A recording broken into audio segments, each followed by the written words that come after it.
Imagine um mundo onde quase toda a civilização é apagada por uma força da natureza. Uma inundação colossal, devastadora, imparável.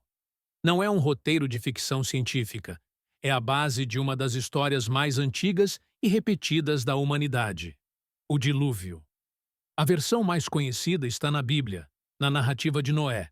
Mas, e se eu te dissesse que essa história não é exclusiva do cristianismo? E se civilizações separadas por oceanos, por séculos de distância, tivessem contado exatamente a mesma história? Por que tantos povos antigos falam de um grande dilúvio que destruiu tudo? Coincidência? Ou uma memória coletiva de algo que realmente aconteceu? Hoje, a gente vai investigar se o dilúvio de Noé é apenas um mito ou a ponta de um mistério muito mais profundo, que a ciência moderna ainda tenta decifrar. Primeiro, precisamos entender o cenário. O livro de Gênesis, no Antigo Testamento, descreve um Deus que decide recomeçar o mundo. A humanidade havia se corrompido e, como punição, uma chuva intensa cobre toda a terra por 40 dias e 40 noites. Noé, obedecendo uma ordem divina, constrói uma arca gigantesca e salva sua família e um casal de cada animal. Essa história é central para as três maiores religiões monoteístas do mundo. Mas aqui está o detalhe curioso. Histórias muito parecidas existem em culturas que, teoricamente, nunca tiveram contato entre si.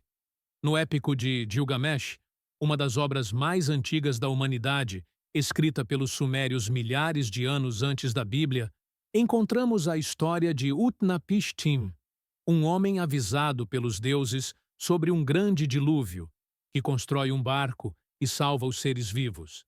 É praticamente o mesmo roteiro, com nomes diferentes. E não para por aí. Povos indígenas da América do Sul também têm registros orais sobre uma grande enchente que cobriu a terra, deixando apenas alguns sobreviventes em montanhas ou em embarcações improvisadas. Mitologias hindus falam sobre Manu, o primeiro homem, que é alertado por um peixe sagrado sobre um dilúvio iminente e constrói um barco para se salvar. Tribos africanas, nórdicos antigos, chineses ancestrais, todos falam, de um jeito ou de outro, de uma destruição massiva pela água. Como explicar isso? É difícil acreditar que essas civilizações inventaram a mesma história, do nada. Então surge a hipótese: será que realmente aconteceu um evento catastrófico global, ou quase global, que marcou profundamente a memória da humanidade? E mais, será que a arqueologia já encontrou pistas que apontam para isso? Em 1997, dois oceanógrafos da Universidade de Colômbia, William Ryan e Walter Pittman, publicaram uma teoria ousada. Eles sugerem que o Mar Negro, que hoje está na Europa Oriental, era originalmente um lago de água doce. Mas, há cerca de 7.500 anos, o nível do mar Mediterrâneo subiu tanto que rompeu a barreira natural e inundou o Mar Negro com uma força devastadora. O som dessa água teria sido equivalente ao de 10.000 cachoeiras.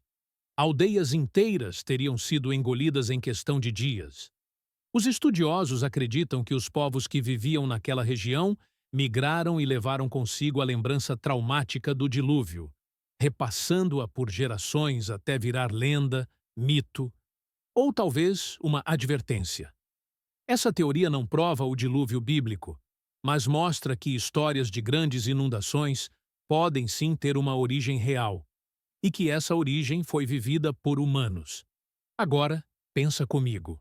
Em um tempo sem registros escritos, onde tudo era passado de boca em boca, como seria possível preservar uma memória tão marcante? A resposta é simples: transformando o trauma em uma história simbólica, cheia de significado espiritual e moral.